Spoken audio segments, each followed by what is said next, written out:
Mais cela ne veut pas dire qu'un tunnel va remplacer un site internet ou qu'un site internet va remplacer un tunnel de vente. Le tunnel de ligne, c'est quoi? C'est tout simplement l'art de créer un écosystème qui va transformer un inconnu en prospect, puis un prospect en acheteur, et cet acheteur-là en acheteur compulsif.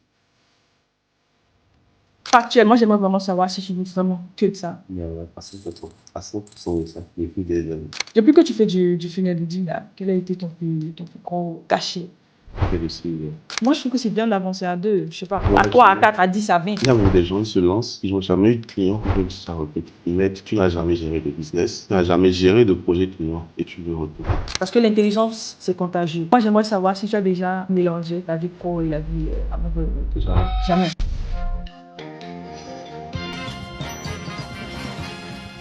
Hello, ladies and gentlemen, j'espère que vous allez bien. Bonsoir. Bienvenue dans notre rendez-vous. Tous les soirs, vous le savez, c'est tous les soirs avec Sarah, avec des invités de qualité, avec des personnes de mon âge, de votre âge, que j'emmène ici spécialement pour vous, parce que vous le méritez. Aujourd'hui, vendredi soir, comme tous les vendredis soirs, on se retrouve ici dans l'épisode numéro 5. Et vous le savez, ce soir, j'ai emmené un autre invité de qualité, comme toujours. Ce soir, je suis avec Mr. Ramdan, c'est en anglais que je dis ça. Avec Mr. Ramdan, d'accord? On va parler de funnel building, on va parler de comment, convertir mieux. Je pense que c'est ça, parce que de base, un tunnel, c'est pour convertir. Je pense que c'est ça. Oui, c'est ça. Non. Alors, ce soir, on va parler d'argent, comme d'habitude. Sarah ne parle que d'argent. Vous-même, vous l'avez dit. On va parler d'argent, on va parler de business en ligne, on va parler de funnel building. Comment vous lancer et surtout, n'oubliez pas, la carte interdite. Alors, bonjour Ramdan, comment tu vas? Je vais très bien, merci. Et toi, Sarah? Ça va super bien. Donc, sans plus tarder, les amis, on va rentrer dans le vif du sujet. J'aimerais d'abord laisser la parole à Monsieur Ramdan, tout simplement pour que il se présente. Peut-être que Sarah n'a pas bien présenté, donc il va se présenter à vous. Surtout pour vous qui allez le découvrir, même si je pense que à 99%, vous avez tous voulu qu'il vienne, mais on va prendre le temps pour qu'il se présente. Alors, Ramdan, let's go. Ok. Merci Sarah pour l'invitation. Moi, pour ceux qui ne me connaissent pas, je suis Ramdan. Je suis connu comme étant le gars qui fait les tunnels de vente, qui vendent vraiment. Et personnellement, je me considère comme un marketeur qui accomplit l'œuvre de Dieu dans la vie de ses clients et des clients de ses clients. Donc, on va s'arrêter là pour l'instant. Vous allez me découvrir davantage. Ok, super. Donc, Ramdan, il s'appelle Ramdan Adenika. On va tout simplement, je pense que je le dis bien. Oui, c'est ça. Okay. On va mettre le lien de ses réseaux quelque part. Moi, je l'ai découvert sur Facebook. Moi, je pense que c'est sur Facebook. C'était par rapport à une vidéo. Il montrait tout simplement comment closer, je pense. Donc, Ramdan fait des petits extraits de vidéos où il vous donne tout simplement de la valeur, comment mieux prospecter, comment obtenir plus de clients et tout. Il fait des petites démarches comme ça. Je pense que c'est sur une de ces vidéos que je suis tombée et moi, je les follow, tout simplement. Parce que, comme Sarah vous le dit toujours, les amis, il faut suivre les gens intelligents, des gens qui font des trucs qui impactent, des gens qui apportent de la valeur tout simplement. Alors, il fait dans le funnel building. Pour ceux qui ne savent pas c'est quoi le funnel building, Ramdan, s'il te plaît, dis-nous c'est quoi le funnel building en français de bébé quoi. Okay. Pas prendre des termes très. Ok, bon, le funnel building c'est tout simplement l'art de créer des tunnels de vente qui convertissent. Ok, et un tunnel de vente c'est quoi? C'est un écosystème. C'est tout simplement un écosystème qui permet de transformer un inconnu en prospect et ce prospect-là en acheteur et potentiellement ces acheteurs en acheteurs compulsifs.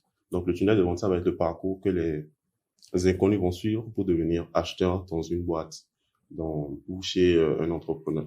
En gros, c'est comme si je prenais par exemple, je sais pas si je peux dire ça, un architecte.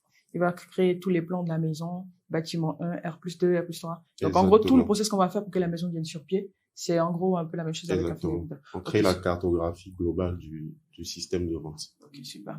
Moi, je pense que j'ai connu le funnel building en 2023. J'ai même envie de dire, c'était grâce à Claudine Fatina. Oui.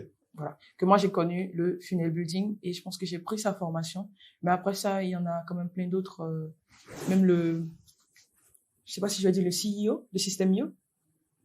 En tout cas, le fondateur, le gars, là, je me rappelle plus de son nom. J'ai aussi pris ses formations. Je pense que le funnel building, en gros, les amis, c'est tout simplement créer un écosystème qui permet de transformer des personnes qui vont peut-être tomber sur votre site web, votre page, en des personnes qui vont acheter votre produit. D'accord? Et, pour tout simplement le faire, si vous ne savez pas le faire vous-même, passez par Ramdan. Ramdan, il crée des tunnels de vente, comme il a dit, qui vendent vraiment. C'est vraiment, il s'est vraiment assis pour dire, est-ce qu'ils vendent vraiment? Ben, il y a beaucoup de gens qui créent tunnels, mais lui, il a dit, moi, il vend. Vous avez compris? Alors, moi, j'aimerais bien savoir pourquoi le funnel building. Genre, pourquoi ça comme compétence? Parce que c'est une compétence, les amis. Pourquoi ça? Ok. Bon, dans mon cas, c'est pas un choix qui s'est fait comme ça, qui s'est fait tout de suite. Moi, à la base, je suis copywriter. Ok. Donc, je faisais du copywriting, je vendais des services de copywriting. Mais étant donné que je travaillais plus avec des coachs et des entrepreneurs, en plus de la partie copywriting, ils avaient besoin parce que le copywriting, tu rédiges les textes, les messages de vente. Mais ces messages de vente-là ne peuvent pas fonctionner tout seuls. Il faut les transposer sur un support pour qu'ils puissent ramener des clients. Donc, au fur et à mesure, mes clients avaient plus besoin de la partie funnel building en plus. Et c'est ce qui m'a poussé à m'associer à l'époque à un funnel builder, d'accord. Et ensemble, on a créé une offre ensemble et on a commencé à la vendre. Et depuis 2023, on est ensemble et on bosse ensemble sur tous nos produits. Depuis 2023 Ouais. que tu fais du funnel building. C'est intéressant, c'est intéressant. Alors, donc, Romdan le dit tout à l'heure, il a commencé par une autre compétence. Et moi, je dis toujours, si vous faites quelque chose et vous avez la possibilité, soit de gagner plus d'argent avec ça, soit de devenir encore plus compétent, ok? Faut ajouter les choses. Faut pas écouter les gens qui vous disent non. Faut faire une chose. Faut pas les écouter, les amis. Faut pas les écouter. Romdan est là aujourd'hui, il vous dit ça. Il a commencé par le copywriting. Quand il a vu que, c'est complémentaire parce que j'écris des textes, mais les textes, il faut les mettre quelque part. Il se dit funnel building, il fait du funnel building. Mais vous, là, en tout cas, la folle. Donc, alors, à l'heure actuelle, moi, j'aimerais vraiment savoir si tu vis vraiment que de ça. Bah ouais, à 100%. Vraiment? Ouais. Faut dire la vérité. À 100% de ça. Depuis des années. Ah, mais moi, le funnel building, moi, je l'ai toujours vu comme une compétence, surtout à l'externe, tu vois. C'est pas... Dans Tes clients, quel à toi, sens? il y a des clients africains? Bon, pas beaucoup. Pas beaucoup, honnêtement. Bon, il y a des Africains, mais qui vivent en Occident. La plupart du temps, c'est des Africains qui vivent en Occident. J'ai déjà bossé avec des personnes, des Africains vivant en Afrique, mais très peu. Très peu parce que, bon, la plupart du temps, ils peuvent pas se permettre de payer ce qu'on facture ou c'est compliqué pour nous. Bon, c'était compliqué juste à une certaine époque de leur apporter des résultats. Mais avec le temps, l'écosystème africain aussi a évolué. Donc, on n'est plus, aujourd'hui, en 2026, on n'est plus au stade où on était il y a 2, 3 ans, tu vois. Donc, aujourd'hui, je m'ouvre un peu plus à cette clientèle-là. Ok, on s'ouvre un peu plus à cette clientèle-là. Même si, actuellement, dans notre agence, ça reste à 90% des Européens, quoi. Ah oui, tu as une agence? Ouais, comme je l'ai dit, quand je me suis associé à Nawal, mon associé, on a créé une agence ensemble et depuis ça tourne. Une agence purement de funnel building, quoi. Ouais, purement funnel building, même si ce qu'on propose aujourd'hui, c'est plus du développement de business, c'est-à-dire on prend on intervient sur les business de nos clients en tant que partenaire et on développe le business de l'intérieur, on intervient sur, on les aide à créer leur positionnement, leurs offres, trouver le message Tout un de système pour marketing. scaler, quoi. Exactement. On les aide à mettre tout ça en place. Et nous, on prend un pourcentage sur le chiffre d'affaires qu'on a généré pour eux grâce à nos systèmes. Alors, les amis, sûrement, quand vous entendez ça, vous voyez, tout à l'heure, il a dit quoi? Il a dit, en Afrique, ils n'ont pas forcément les moyens de pouvoir payer ce que réclame une agence de Ce funnel qui n'est building. plus forcément vrai aujourd'hui. Il y a de cela quelques années, c'était compliqué de vendre à des entrepreneurs en Afrique, de vendre nos services à des entrepreneurs en Afrique. Il y en avait très peu qui déjà étaient éduqués sur le sujet et qui étaient prêts à ce qu'ils pouvaient se permettre de payer nos tarifs. Mais aujourd'hui, en 2026, les choses ont évolué, donc ça a beaucoup changé. Il s'ouvre un peu plus, Ouais, ils s'ouvrent un beaucoup peu plus. plus. Et en plus, avec tous les outils qui sont arrivés aujourd'hui qui permettent aux Africains, aux entrepreneurs africains, aux coachs, aux formateurs africains de vendre en ligne, bah, eux aussi, ils font plus d'argent. Et quand ils font plus d'argent, ils peuvent investir dans nos services pour aller en faire plus. Alors, moi, j'aimerais bien savoir si on peut apporter le funnel building dans le business physique, quoi. Bien sûr, totalement. Comme je le disais tout à l'heure, le funnel building, c'est quoi? C'est tout simplement l'art de créer un écosystème qui va transformer un inconnu en prospect, puis un prospect en acheteur, et cet acheteur-là en acheteur compulsif qui va acheter nos produits encore et encore et encore. Et dans n'importe quel business aujourd'hui, on a besoin de systèmes comme ça, que ce soit un business physique ou un business en ligne, on a besoin de systèmes comme ça. Quoique moi, j'ai pas tellement d'expertise sur les business physiques. Mon expertise, ça s'est vraiment développé sur les business en ligne, les business d'éducation, de consulting, de coaching, etc. Ok, donc je reviens à ce que je disais tout à l'heure. Ouais. Quand je demandais si on pouvait mettre le funnel building dans les business physiques, c'est quoi par exemple? Imaginons une personne qui est commerçante, d'accord? Elle vend peut-être des trucs qu'elle achète en Chine et tout. Et surtout pour enchérir sur le fait que beaucoup, surtout quelqu'un qui voit de l'extérieur, on n'arrive pas vraiment à faire la différence entre un site web et un tunnel de vente, tu vois. Je sais pas si tu t'es déjà retrouvé dans le cas. Moi, j'aimerais bien que tu prennes le temps là maintenant de nous dire, genre, comment on peut, je sais pas, comment on nuance. Parce que aujourd'hui, moi, j'ai déjà vu les tunnels de Ramdan. Vous pouvez tout simplement taper Ramdan Adenikba sur Facebook et regarder le tunnel, quoi. Les animations c'est la même chose qu'un site web. Genre, je sais pas, aujourd'hui, il y a des créateurs de sites qui peuvent tout simplement, non, est-ce qu'on dit créateurs de sites? Développeurs web. Voilà. Qui peuvent faire mettre des animations, des trucs. Et littéralement, peut-être que ce qui va changer, c'est peut-être le copywriting. Mais en vrai, moi, j'aimerais bien qu'on se dise, pourquoi je fais recours à un tunnel plutôt qu'à un site, tu vois. Ok. La différence ne se trouve pas dans les animations ni dans le copywriting. La différence se trouve plus dans la psychologie qu'il y a derrière et dans le processus. Avec un site, quand on parle d'un site, tu vas tomber sur une page qui va t'emmener vers des milliers, des centaines d'autres pages. Il y a plein de pages dans un site. Tu as la partie blog. Et quand tu arrives sur un site, généralement, le prospect, c'est à lui de décider où il veut aller. C'est à lui de décider sur quelle page il va cliquer. Et en fonction de la page sur laquelle il va cliquer, ce qui va se passer ensuite, on ne contrôle pas vraiment cela. Avec un site, on ne peut pas réellement contrôler le comportement des prospects. Avec un tunnel, en revanche, on crée nous-mêmes le processus et le prospect est obligé de suivre ce processus-là jusqu'au bout. Je donne un exemple simple. Dans un tunnel, tu vas atterrir sur une page, par exemple, où on te promet un cadeau ou une ressource gratuite. Et donc là, la seule option, c'est il n'y a pas d'autre lien vers un autre site ou une autre page. Il n'y a pas de menu. Tout ce que tu as à faire sur cette page, c'est inscrire ton nom et ton prénom, ton adresse mail ou potentiellement ton numéro de téléphone pour passer à la prochaine étape.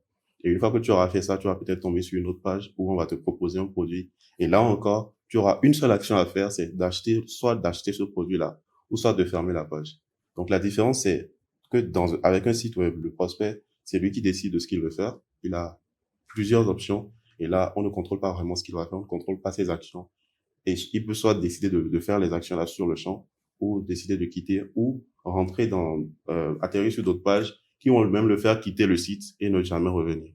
Alors qu'avec un tunnel, une fois que le prospect est rentré, on contrôle le processus jusqu'au bout. Parce qu'il y a sur chaque page, à chaque étape, il y a une seule action qu'il doit faire pour passer à l'étape suivante. Donc, ce qui nous permet d'anticiper les actions du prospect et donc de faire d'avoir plus de conversions qu'avec un site internet. Mais cela ne veut pas dire qu'un tunnel va remplacer un site internet ou qu'un site internet va remplacer un tunnel de vente. C'est important de le préciser. Pourquoi il saute sur ma prochaine question? Pourquoi? Ah non, moi j'ai bien en t'écoutant maintenant et Ouais. même si les amis, ça, je pense que c'est très louable le fait que aujourd'hui les web développeurs, bien les développeurs web, vous faites vraiment du taf, c'est que les sites qu'on voyait avant là, c'est plus ça qu'on voit maintenant. Vous faites preuve d'assez de créativité. Faut qu'on l'admette. Mais quand on l'écoute là maintenant, je pense que même si là vous êtes coach, infopreneur, peu importe, je suis sûr que vous touchez du doigt le fait que le tunnel est la meilleure solution pour vous. C'est pas que, et même j'ai même envie de dire, ça va effacer les sites web. Parce que si, on va vers un tunnel parce qu'on veut de l'argent. Si en t'écoutant, j'ai l'impression que depuis le début, ok, si j'emmène du trafic vers mon tunnel, que j'ai 90% de chance de pouvoir, genre, le simple fait de pouvoir guider, pour moi, je trouve que c'est excitant. Moi, je trouve ça sexy. Donc, oui, si vous ne partez pas faire du funnel building, votre compétence va être remplacée par l'IA. D'ailleurs, même on crée site web maintenant avec l'IA. Hein. Mais on crée des tunnels aussi avec l'IA. Moi, j'ai fait. Après, on va te montrer. Voilà, donc.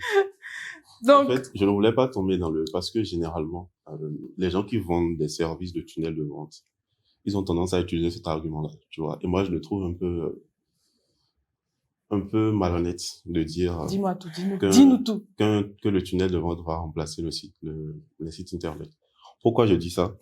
Euh, parce que les deux ont leurs avantages propres à eux. Quand on prend un site aujourd'hui, tu as la possibilité de faire référencer ton site et qu'il te ramène du trafic grâce à la structure interne du site, grâce au blogging, grâce à l'optimisation SEO. Tu as la possibilité d'attirer du trafic sur ton site organiquement. Avec les tunnels, c'est quasi impossible. Avec les tunnels, tu as besoin d'une étape avant qui va ramener le trafic. Tu as besoin de soit d'utiliser tes réseaux sociaux, soit d'utiliser de la publicité, ou même parfois d'utiliser ton site internet pour attirer du trafic vers le tunnel. Donc aujourd'hui, c'est l'avantage que les sites web apportent, que les tunnels ne peuvent pas encore apporter, et qui me font dire qu'un tunnel ne va pas forcément remplacer un site internet. Au contraire, ils peuvent fonctionner ensemble. Quoique, si tu es au début de ton activité, que tu as besoin de collecter du cash, là, maintenant, tout de suite, la meilleure option, c'est d'aller vers un tunnel de vente. Mais pour les entreprises ou les entrepreneurs qui sont déjà bien établis, qui veulent bien faire les choses, il faut les deux. Les deux. Il faut les deux. Ok. C'est intéressant. C'est parce qu'il n'a pas envie de vous, comme on dit même, vous offusquer ou bien, c'est pas quoi là. Non, Sinon, moi, j'ai aucun problème à offusquer les gens.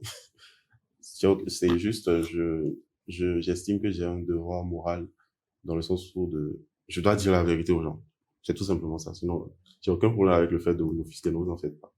en tout cas, c'est intéressant. Donc, c'est comme on l'a dit depuis le début, les amis. Si vous faites dans la création de site web, pourquoi ne pas essayer tout simplement de prendre aussi cette compétence-là? Surtout, Ah ouais. le côté, et je sais pas comment je vais dire ça. Je sais pas si je vais dire interne. Aujourd'hui, quand on va vers ceux qui créent des sites web, je vais faire un site web, ils disent, OK, mais j'ai l'impression que pour eux, ça s'arrête là, quoi.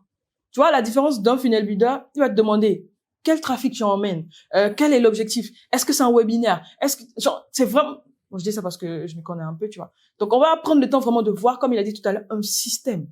Par contre, vous qui créez les sites web, j'ai l'impression que c'est juste, deux, trois consignes, quoi. Et puis, bam, c'est tout. C'est ça, on dit, aujourd'hui, là. Vous qui créez les sites comme ça, sans vraiment vous impliquer pour vos clients, là. L'IA va vous remplacer. Si vous voulez encore, faut parler dans les commentaires. Je suis habitué. Alors. Moi, j'aimerais bien savoir, OK, depuis que tu fais du funnel building, là, quel a été ton plus gros cachet sur un tunnel? Moi, j'aimerais bien sur un tunnel. Plus gros cachet, dans quel sens? Genre, Montant que j'ai facturé pour un tunnel. Oui. Bon, la plus grosse facture que j'ai envoyée à un client était de 6 000 euros. 6 millions d'euros. 6 000 euros. Oh. OK. 6 000 euros. Ça va faire plus de 3 millions de francs CFA. Il était pas africain? Non. Imaginons si c'était un Africain. Il va te dire, combien de clients tu vas me garantir? Combien de clients tu vas m'apporter? C'est intéressant. Alors, moi, j'aimerais bien savoir qui t'a formé quand même à faire ça. Ou bien qui t'a donné envie de le faire. C'est vrai que tu nous as expliqué que c'était complémentaire par rapport au copywriting, mais qui te donne le déclic comme ça de te dire fais du funnel building, Ramdan? Ok. Déjà pour le copywriting, c'est un gars qui s'appelle Tougan Bara. Vous pouvez rechercher sur YouTube. Je suis tombé sur sa page de vente où il parlait de copywriting et la manière dont il vendait le truc.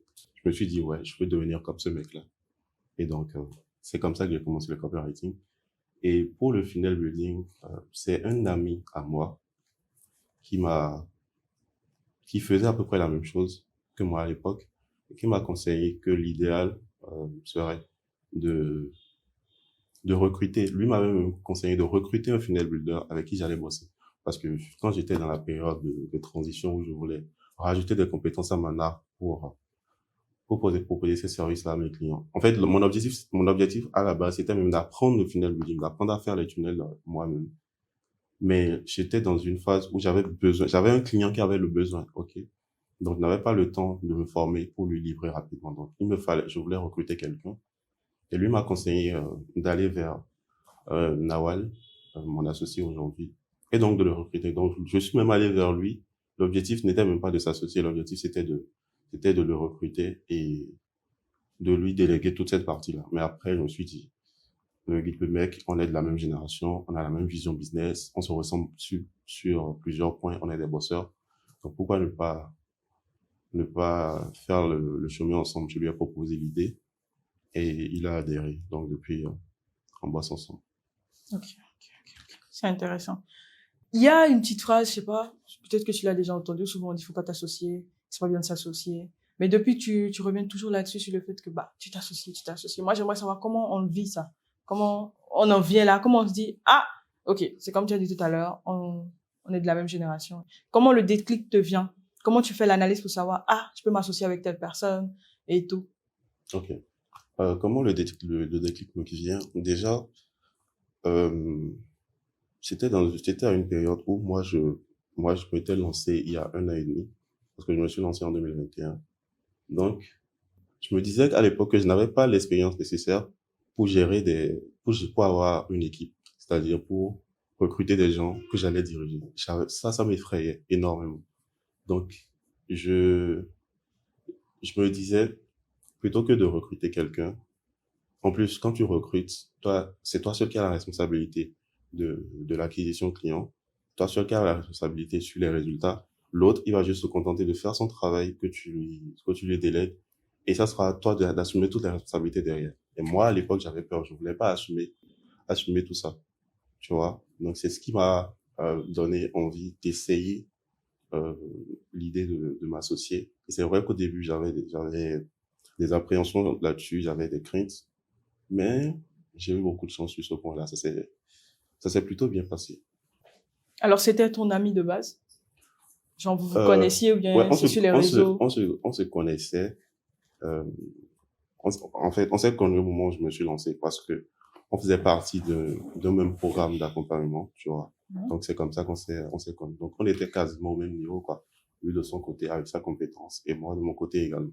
Les amis, il faut vous associer avec les gens. Faut faire comme Ramdan l'a dit tout à l'heure, trouver des gens qui ont la même mentalité que vous, de la même génération, pourquoi pas, et bosser avec des gens.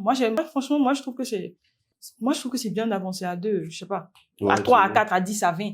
toujours. C'est toujours mieux parce que c'est comme tu l'as dit tout à l'heure, les choses sont partagées plutôt que de recruter. En plus, recruter quand on est au début, aujourd'hui, moi, je vois des gens, ils se lancent. Il y a même des gens, ils se lancent, ils n'ont jamais eu de clients, ils veulent déjà recruter. Mais, mec, tu n'as jamais géré de business, tu n'as jamais géré de projet client et tu veux recruter. Ils font pour la fame. Qu'est-ce que tu veux déléguer? Tu n'as pas de système en place, tu ne sais même pas, si tu prends un client aujourd'hui, tu ne sais pas par quel processus tu vas le faire passer, quelle méthodologie tu vas utiliser pour lui apporter des résultats et tu veux recruter. Ça n'a pas de sens. Moi, je pense qu'il faut recruter à partir du moment où tu as épuisé toi-même ton potentiel et tu ne peux plus passer au niveau supérieur. C'est à partir de ce moment-là qu'il faut recruter. C'est pour pouvoir écrire CEO dans leur bio. CEO. Mais si on met CEO dans le bio et que derrière, il y a pas d'argent qui rentre, je vois pas l'intérêt. En tout cas, pour le moment, la fame comble leur ego. Donc, ils sont super contents, ils sont super excités. Donc, ça va leur faire plaisir, quoi.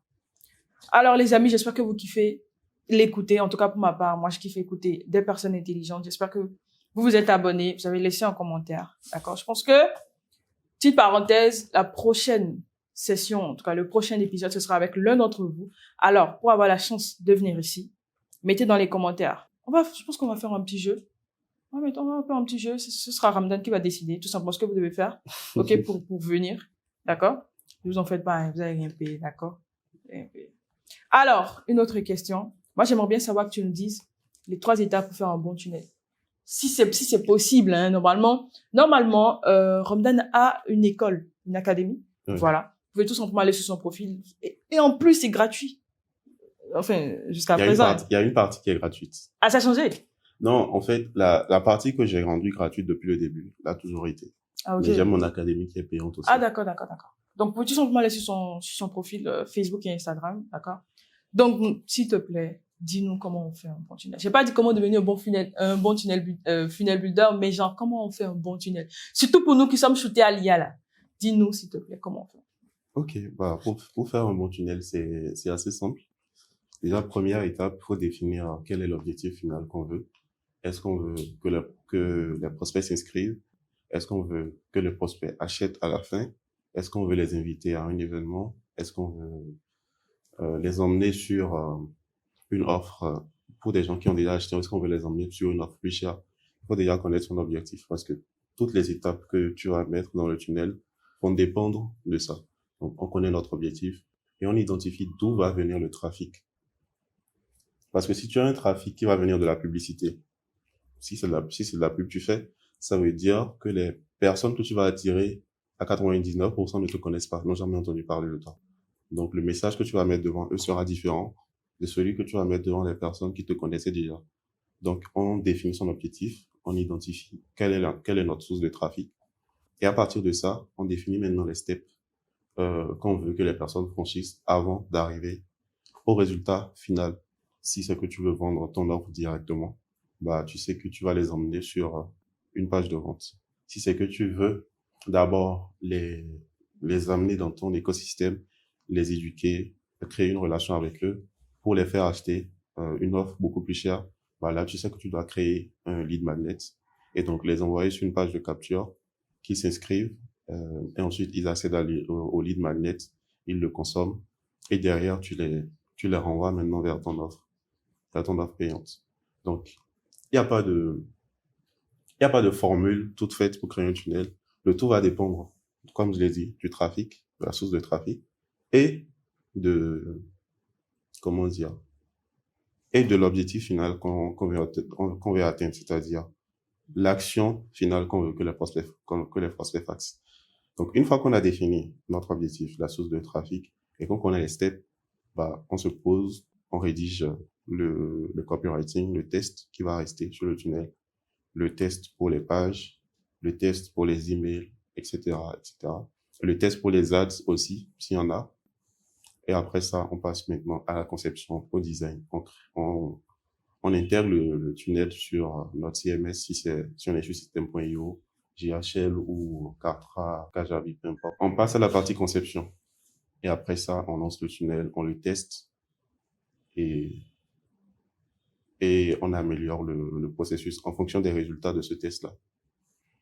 Ok. Donc, je crois que j'ai dépassé les 3 étapes dont tu as parlé, mais voilà, globalement. Non, nous, on ne peut dire que merci, quoi. Tout ce qu'il vient de livrer là, c'est une putain de masterclass. Nous, on peut tout simplement, nous, on va dire merci, quoi. Si tu as dépassé, nous, on dit merci. Donc, les amis, j'espère en tout cas que vous kiffez ce qui vient de vous sortir là. Parce que je sais pas, je vais renchérir sur la suite. Les tunnels qui sont longs. Il y a des tunnels qui sont longs. Je ne sais pas, pour moi, je consomme énormément de contenu US. Donc, souvent, les tunnels, les amis, je sais pas si vous savez vraiment ce qu'on appelle un tunnel. Peut-être qu'on va essayer de mettre ça quelque part, je sais pas. Il y a les tunnels, par exemple, je sais pas, Iman Gadzhi, je sais pas si tu le connais. Ouais, Ok. je le connais très bien. En tout cas, tout ce qui est state, les tunnels sont pas longs. C'est des trucs, le gars vient, met une vidéo là, et vient, comme. Mais quand on regarde les tunnels qui sont faits, surtout par nos frères africains, c'est long, on dirait livre. Alors, moi, j'aimerais bien savoir si, par exemple, les tunnels là, est-ce que c'est la longueur du tunnel qui fait effectivement qu'on arrive à avoir le plus de résultats? Parce que je veux croire que si un tunnel est long, eh bien, on a plus d'informations, on explique encore et encore. Donc, moi, j'aimerais bien savoir, en tant qu'expert, est-ce que c'est la longueur du tunnel qui fait que, bah, on peut, je sais pas si je peux dire plus convertir ou bien mieux convertir. Je dirais oui et non. Parce que la longueur, ça permet en fait, la conversion, ça ne dépend pas directement de la longueur. Ça dépend des informations qu'on apporte, effectivement. Mais si tu fais un tunnel qui est hyper long, dans lequel tu noies les prospects dans des détails inutiles et que le test n'est pas intéressant, le design, lui non plus, n'est pas très avenant, bah, tu vas perdre la moitié de tes prospects. Et si les gens ne restent pas jusqu'au bout, s'ils ne lisent pas ton message jusqu'au bout, ils ne vont pas pouvoir faire l'action que tu attends d'eux à la fin. Donc, je dirais que la longueur, en fait, la longueur n'est pas, en fait, le sujet, ce n'est pas sur la longueur. Le sujet, c'est qu'est-ce que tu dis à tes prospects? Est-ce que les informations que tu apportes sont pertinentes? Est-ce que ces informations-là sont utiles? Et est-ce que c'est intéressant? Même si ton test est long, peu importe la taille de ton test, tant que tu restes intéressant et utile pour ta cible, ils vont te lire jusqu'au bout. Mais si tu fais un test, tu as beau faire un test qui est court, s'il n'est pas intéressant, personne ne va le lire. Donc, je dirais que oui, la longueur, ça permet de convertir tant qu'on reste dans le cadre OK, je fais le contenu que j'apporte, le message que j'apporte, les informations que j'apporte sont pertinents et utiles pour ma cible. Ok, je comprends. Parce que moi, j'ai déjà vu des tunnels où souvent on veut même ils ont une strate là, tu vois, le bouton d'action, ils le mettent à la fin, dans l'espoir que tu vas scroller jusqu'en bas pour voir le bouton d'action. Donc, ça aussi, c'est une manière de faire. C'est comme tu l'as dit, c'est comme Ramdan l'a dit, ça va se jouer dans la pertinence, parce que ça peut bien être long, ok, la personne va prendre le temps de lire, les personnes vont prendre plutôt le temps de lire, comme ça peut être court, ils vont pas lire. Donc, tout se joue dans la pertinence. Donc, en tout cas, si vous savez que vous faites des tunnels longs, et vous avez peur de savoir est-ce que c'est assez pertinent, est-ce que ça va pousser la personne à faire l'action que vous voulez qu'il fasse, que vous n'êtes pas sûr de vous, il faut follow Ramdan, c'est pour ça que je l'ai amené, il faut le follow. Les amis, consommez du contenu de personnes intelligentes, ça va déteindre sur vous. Parce que l'intelligence, pour moi, c'est contagieux. Plus vous traînez avec des gens qui sont intelligents, vous allez devenir un peu intelligent. Bien, moi j'aimerais bien savoir, depuis que parce que il est, on peut dire Scar Partner. Oui. Voilà. Donc, quand tu fais ça, comment tu gères, toi, en tant qu'entrepreneur, les cas où ça se passe pas forcément bien? On n'est pas encore dans la carte interdite, hein. J'aimerais bien savoir comment toi tu gères ça, surtout parce que tu as dit que tu es plus un partenaire. Donc, pour moi aussi, qui a une agence, moi, j'aimerais bien savoir en tant qu'aîné, comment toi tu gères ce côté-là. Je vais pas dire quand ça se passe mal, mais quand tu sens venir que c'est pas trop ça, tu vois. Ok. Déjà, moi, j'ai une approche, bon, je dirais, nous, avec mon associé, on a une approche très pragmatique là-dessus. On anticipe beaucoup de choses, ok? Vu qu'on fait ça depuis assez longtemps et qu'on a eu, parce qu'on a géré plus de 100 clients. Donc, on a une certaine expérience là-dessus où on arrive à anticiper beaucoup de choses. Quand dans nos premières discussions avec un client, avec un potentiel client, on arrive déjà à savoir si ça peut bien se passer avec celui-là ou pas, tu vois. Donc, il y a des fois, tu es sûr à 100% que lui, il a un bon potentiel, c'est un bon fit pour nous. Si on le prend, ça sera du positif jusqu'au bout. Donc, on y va.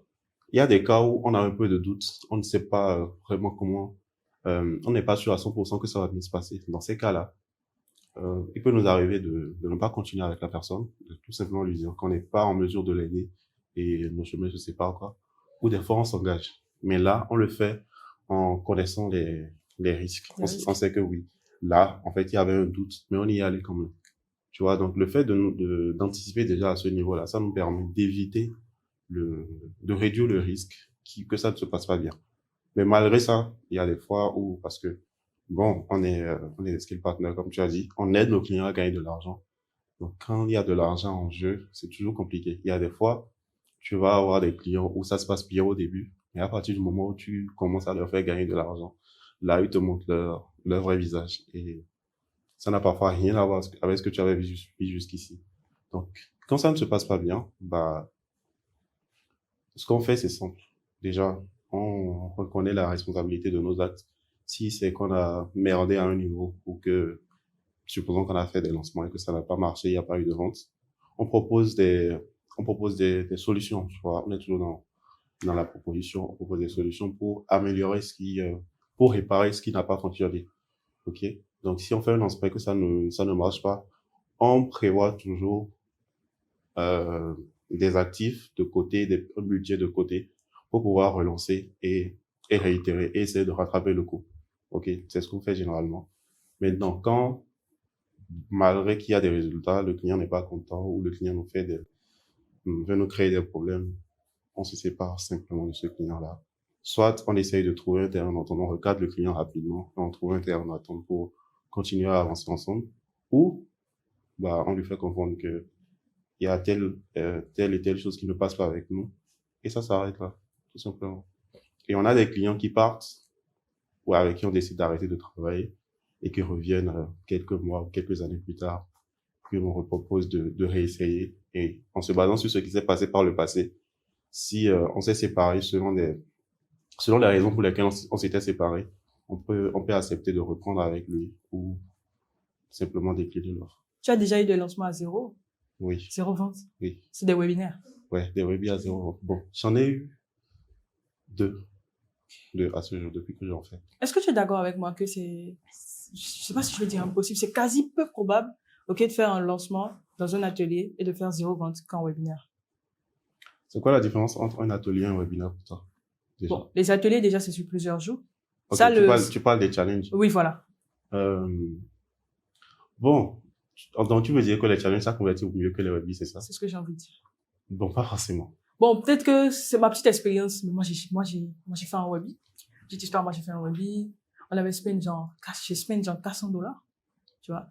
Et d'abord, ça m'avait coûté cher. Et ensuite, on avait fait genre 300. Bon, c'était mon premier webinaire, j'ai eu peur. J'ai dit n'importe quoi, après j'ai coupé le live. J'ai dit que... Tu étais accompagnée? J'étais toute seule? Non, j'étais toute seule. Okay. Mais après, j'ai discuté, je sais pas si tu connais Ryan Armandino. Ouais, je le connais. Donc c'est lui on entend nous revoir ça derrière. Sinon, c'est comme ça que j'ai capoté le truc. Puis... En fait, ce qu'il faut comprendre avec les webis, c'est que déjà, c'était ton premier webinaire. Tu peux pas te baser sur ton premier webinaire pour dire que ça marche pas. Ça, c'est un. Moi, généralement, pour les premiers webinaires, malgré que j'en fais depuis longtemps avec mes clients, quand on est sur un webinaire avec un client, pour son premier webinaire, personnellement, dans mon agence, on se fixe pas de gros objectifs. Et du côté du client aussi, on lui fait comprendre que, en fait, on est plus dans une optique de test. On teste pour voir ce qui marche. Ok? On se fixe pas de gros objectifs. On met du budget, certes. Et notre objectif, tant qu'on arrive déjà à rentabiliser ce budget-là, ça veut dire que, ok, ça fonctionne et on peut maintenant mettre plus de budget, mettre plus d'efforts pour aller tout déchirer. Donc, pour le premier Webi, on n'a pas de gros objectifs. À partir du deuxième, on peut commencer à viser haut, tu vois. Non, mais je sais pas si tu comprends. Donc, les amis, je sais pas s'il y a des gens ici qui ont déjà assisté à des webinaires ou bien qui ont déjà voulu faire des webinaires ensemble. J'ai l'impression que le webinaire, ça fait peur, genre. Ça fait vraiment peur. Par contre, 3 jours avec des gens, 2 jours avec des gens, moi, je dis que c'est quasiment impossible de pas faire de l'argent. Ah, c'est possible, hein. J'ai jamais fait de challenge à 0 €. J'en ai déjà vu. Ah bon? Ouais. J'en ai déjà vu. En fait, le risque avec les challenges, c'est que, vu que c'est sur plusieurs jours, si c'est pas bien géré, tu peux perdre les gens. Parce que déjà, peu importe le challenge que tu fais, tu auras peut-être 60% de tes inscrits qui seront présents le premier jour. À partir du deuxième jour, tu auras peut-être 40%. Et au troisième jour, tu te retrouves à 20-30% de participants. C'est connu, c'est comme ça. Donc, ça veut dire que chaque jour, tu perds des personnes. Donc, l'objectif que tu voulais viser, celui de créer plus de liens avec les gens, prendre le temps de vraiment démontrer ton expertise, démontrer que tu peux les aider, bah, tu perds cet avantage-là au fil du challenge. Maintenant, la limite du webinaire, c'est vu que c'est un seul live, donc tu dois tout miser sur ce seul live-là. C'est plus difficile à gérer. Nous, ce qu'on fait pour pallier à ça, c'est que, vu que, bon, pour les webis, on part sur des publicités. Donc, les gens qui viennent n'ont peut-être jamais entendu parler de toi. Donc, c'est difficile de les amener dans un live de 2 heures de temps et de leur dire, OK, voici le lien, achetez à la fin.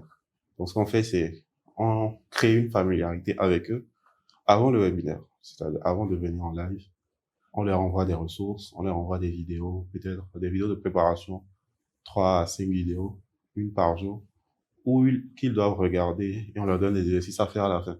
Donc tout ça, ça crée, ça les pousse déjà à consommer plus de notre contenu, à passer plus de temps avec l'animateur et donc à se familiariser avec la personne. Donc quand ils arrivent en live, tu n'es plus vraiment un inconnu pour eux. Tu es la personne qu'ils ont peut-être le plus vu ou écouté durant les derniers jours. Donc tu n'es plus un inconnu qui leur demande d'acheter quelque chose. Donc là, c'est beaucoup plus simple. Mais pour répondre à ta question de est-ce que c'est plus facile de vendre un Webi qu'un challenge, je dirais que c'est du 50-50. Tu peux faire des Webis à 0 €, comme tu peux faire des challenges à 0 € aussi. Ok, c'est intéressant. En tout cas, les amis, si c'est pas vous, moi je suis déjà Ramdan sur les réseaux, donc je vous invite encore une fois à aller le suivre sur les réseaux, consommer encore et encore du contenu de personnes intelligentes. Bref, on entre dans la partie préférée de Sarah, la carte interdite. Alors les amis, vous l'attendez, je sais que vous attendez ça. Oui, c'est ça, vous aimez regarder dans les shorts là. Donc, vous savez déjà, la carte interdite c'est quoi? C'est 3 questions. Il n'a aucune... D'ailleurs, même il pensait qu'on avait déjà répondu aux questions de la carte interdite. Alors qu'on n'avait pas commencé. C'est maintenant on veut commencer. Donc, 3 questions. Oui. Monsieur Ramdan. Question hors cadre. On a assez, je pense qu'on a assez parlé de funnel building. On va rentrer maintenant dans quelque chose de différent. Sous un revers, vous ne connaissiez peut-être pas avant. D'accord? So, let's go. Première question. Alors, les amis, Ramdan est en couple. D'accord? Et moi, j'ai décidé, je pense tout simplement qu'il est légitime aussi de répondre à cette question-là. Alors, vous consommez sûrement beaucoup de contenu. vous voyez que il y a énormément de contenu sur le fait que le mariage, c'est pas une bonne idée. Le mariage, ça profite que aux femmes, pas aux hommes, c'est de l'arnaque. Bien, avant, hors caméra, moi, j'ai demandé à Ramdan, est-ce que tu es heureux dans ton foyer? Il a dit oui. Donc, enfin, on a quelqu'un ici qui est heureux dans son foyer. Il va tout simplement, les amis, nous dire, il va tout simplement nous dire ou partager avec nous si être en couple, donc marié, fiancé, peu importe, pour lui, c'est du scam. Moi, j'aimerais bien savoir. Donc, Ramdan, est-ce que pour toi, être en couple, se marier, tout ça, c'est un scam? Bon, du scam, arnaque, quoi. Est-ce que tu vois? Hein? Non, je te suis. Je n'ai pas encore commencé à répondre. Ah, tu croyais que je voulais dire oui, c'est ça. Est-ce que pour toi, c'est du scam, tout simplement? Bah, je pense que... Attends, faut dire ça devant la caméra. Est-ce que tu es heureux dans ton foyer? Bah oui, je suis heureux dans ma relation. Je vis ma best life. Répète encore. Je vis ma best life. Merci. Merci à cette tata qui rend heureux ce monsieur. Merci. Tu fais vraiment honneur au syndicat. Merci. So, let's go. Je pense que les personnes qui disent souvent que le mariage c'est du scam parlent de leur propre expérience. Donc, je peux comprendre. Moi, je parle aussi en fonction de mon expérience. Et je dirais que le mariage, c'est la meilleure chose qui puisse arriver à une personne quand tu es avec la bonne personne. Tu vois, quand tu es avec une personne avec qui vous partagez la même vision de la vie, avec qui vous avez beaucoup de points en commun, avec qui vous vous comprenez et qui te tire vers le haut, qui te donne envie de devenir une meilleure personne tous les jours. Bah, je vois pas encore on peut appeler ça du scam, hein, honnêtement. Tout ce que je dis depuis, c'est ça, il vient de dire. Il dit, quand tu es avec la bonne personne, si quelqu'un ne veut pas de toi, là, c'est pas toxique. Il veut pas de toi. Laisse-le. En fait, j'ai l'impression que c'est devenu une mode, quoi. Tu parles à quelqu'un et tu dis, ah, mais Sarah, elle est trop toxique. Non, on t'aime pas. Quitte ici. C'est tout. Mais limite, tu vas voir des gens et ils se forcent à rester dedans et après ils disent, non, ma relation est juste toxique. Non, elle est pas toxique. La personne ne t'aime pas. Donc, c'est comme Ramdan l'a dit, et Ramdan l'a dit autant pour moi. Mariez-vous, les amis. Marie-toi. Invite-moi. J'espère que ce podcast et le repas offert suffit pour que tu m'invites à ton mariage. Depuis que je suis née, je suis jamais partie à mariage. T'inquiète, tu seras invité. Merci. Alors, deuxième question. Là, on va rentrer dans quelque chose qui pique un peu. Attends, la carte interdite, c'était pas une seule question? Non, c'est 3 questions. 3, ok. Vas-y. Donc, je viens de franchir la première partie. Oui. D'accord. Deuxième question. Alors, donc, depuis que tu crées du contenu sur les réseaux et tout, est-ce que tu as déjà reçu quelque chose de vraiment crade d'une femme, venant d'une femme? Crade. Crade. Une proposition crade ou bien une déclaration très crade que tu as envie de partager avec nous? Déclaration. Bon, j'ai rien reçu de crade. Honnêtement. Sérieux? Ouais. Genre, personne n'a osé. Je reçois des propositions qu'on peut qualifier d'indécentes, mais crade, non. Tu mets quoi dans crade? Crade, c'est sale plus. Quoi? Pas forcément. Tu as parlé de c'est de ça que moi je parle au fait de tu parles... Non, j'en ai jamais reçu. Donc, je pense que c'est, je ne sais pas, mais je pense que j'ai beaucoup de chance sur ce terrain-là. J'ai une audience qui me respecte beaucoup. J'ai vu ça dans les commentaires. J'ai une audience qui me respecte si tu essaies de beaucoup. cracher sur lui, honnêtement, et même dans la vraie vie, à chaque fois que je rencontre quelqu'un qui me suit sur les réseaux, j'ai l'impression qu'il y a un certain respect. Même moi, je n'arrive pas à m'expliquer comment c'est possible. T'es mal les cheveux du gars. Tu me dis quoi? Hein? Tu me dis quoi? C'est pas Sarah, tu vas dire que Sarah va aller pleurer là-bas. Ici maintenant, tu dis, regarde ma tête. Tu veux parler? C'est normal. Il peut pas te lyncher. Il peut pas te lyncher. Donc, les gars, je vous remercie, hein. Merci pour tout chanson. l'amour que vous me donnez. Voilà, on va mettre une jolie chanson d'amour derrière. Bien. Dernière question. Ok. Dernière question de la carte interdite. Dernière question. Alors, les amis, vous connaissez Roche et Ramdan comme tout simplement quelqu'un qui fait du funnel reading, qui partage énormément de contenu de valeur, qui a une académie et tout ça. Moi, j'aimerais savoir si, à travers, tu as déjà formé des femmes? Oui. Tu as déjà formé des femmes? Ou bien tes clientes? J'ai déjà formé des femmes. Les amis, moi, j'aimerais savoir si tu as déjà été au moment où tu as eu à mélanger la vie pro et la vie amoureuse et tout. Jamais. Jamais. C'est l'un des principes de base de ma vie, perso comme pro. Je ne mélange jamais les deux côtés. En fait, on peut partir du perso pour aller vers du pro après. Mais à partir du moment où on a une relation professionnelle, c'est que ça reste du pro. Il y aura jamais rien de plus en dehors de ça. Et je mets des limites dès le départ pour que ça ne se produise pas. J'ai déjà eu beaucoup de proximité amicale avec des clientes et avec des élèves que j'ai formés aussi. J'ai des clients qui m'invitent parfois au resto, des trucs comme ça. Mais ça ne dépasse jamais le cadre pro. Jamais. Ok, c'est intéressant de savoir qu'il y a des environnements qui sont aussi sains.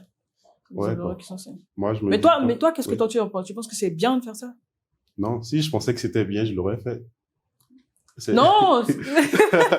Bah ouais, Non, si non, je non. pensais que c'était bien, je l'aurais fait. Je me dis que dans la vie, faut rester structuré, quoi. Faut pas tout mélanger. Et faut pas mêler comment dire?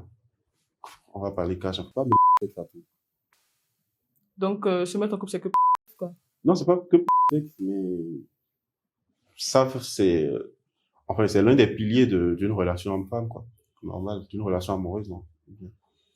Donc, faut pas mêler ça à tout. Les amis, Ramdan dit, pour vous marier, pardon, mariez-vous. Ensuite, J'ai pas dit pardon dedans, je les ai pas suppliés. Hein. Chacun fait ce qu'il veut de sa vie. Chacun fait ce qu'il veut de sa vie. ok. En tout cas, on vous dit. Mais vous avez tout intérêt à le faire. Voilà. Parce que il vit sa best life avec sa madame. Vivez votre best life avec vos madames. Une madame. D'accord? Bien, les amis, c'est la fin de cet épisode. C'est Sarah. J'étais avec Ramdan. On vous dit tout simplement ciao.